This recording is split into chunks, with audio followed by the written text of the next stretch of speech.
Hello everyone, जय हो राधे वल्लभ की।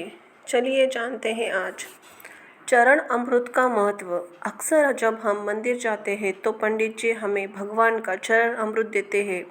क्या हमें जानने की कोशिश की है चरण अमृत का महत्व क्या है? शास्त्रों में कहा गया है, अकाल मृत्यु हरण सर्व व्याधि विनाशनम विष्णु पादोदक पित्वा पुनर्जन्म न विद्यते। अर्थात भगवान विष्णु के चरण का अमृत रूपी जल समस्त पाप व्याधियों को शमन करने वाला है तथा औषधि के समान है। जो चरण अमृत पीता है उसका पुनर्जन्म नहीं होता।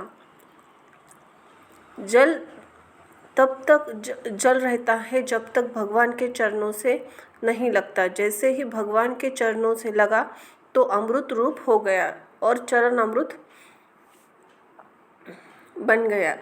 बन जाता है। जब भगवान का वामन अवतार हुआ और वे राजा बलि की यज्ञशाला में दान लेने गए तब उन्होंने 3 पग में 3 लोक नाप लिए।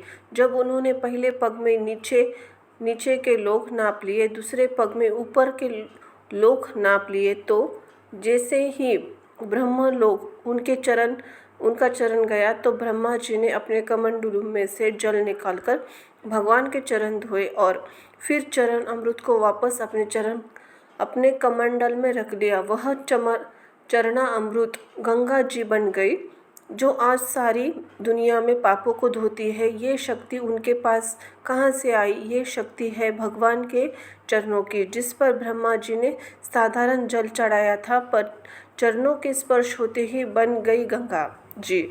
जब हम बांके बिहारी जी की आरती गाते हैं तो कहते हैं, चरणों से निकली गंगा प्यारी जिसकी सारी दुनिया तारी। धर्म से बहुत ही पवित्र माना जाता है तथा मस्तक लगाने के बाद इसका सेवन किया जाता है। चरणामृत का सेवन अमृत के समान माना गया है। कहते हैं भगवान श्री राम के चरण धोकर उसे चरण अमृत के रूप में स्वीकार न केवल स्वयं भव बाधा से पार हो गया बल्कि उन्होंने अपने पूर्व जन्मों को भी तार दिया। चरण अमृत का जल हमेशा तांबे के पात्र में रखा जाता है। आयुर्वेदिक मतानुसार तांबे के पात्र में अनेक रोगों को नष्ट करने की शक्ति होती है जो उसमें रखे जल में आ जाती है। उस जल का सेवन करने से शरीर में रोगों की लड़ने की क्षमता पैदा हो जाती है तथा रोग नहीं होते।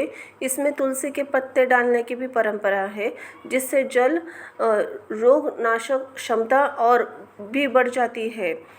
तुलसी के पत्तों पर जल इतने परिणाम में होना चाहिए जिसकी सरसों का दाना उसमें डूब जाए। ऐसा माना जाता है कि तुलसी चरण अमृत लेने में मेधा, बुद्धि, स्मरण शक्ति को बढ़ाता है। इसीलिए यह मान्यता है भगवान का चरण अमृत औषधि के समान है।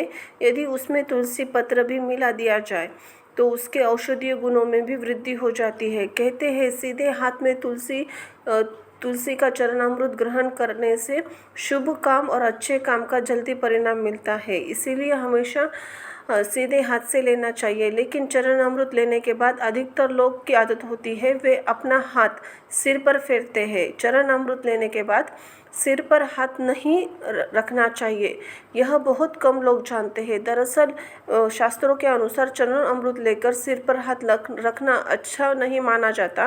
कहते हैं इससे विचारों में सकारात्मकता नहीं बल्कि नकारात्मकता बढ़ती है। इसीलिए चरण अमृत लेकर कभी भी सिर पर हाथ फेरना नहीं चाहिए। धन्यवाद। जय हो। राधे कृष्ण, राधे कृष्ण। धन्यवाद।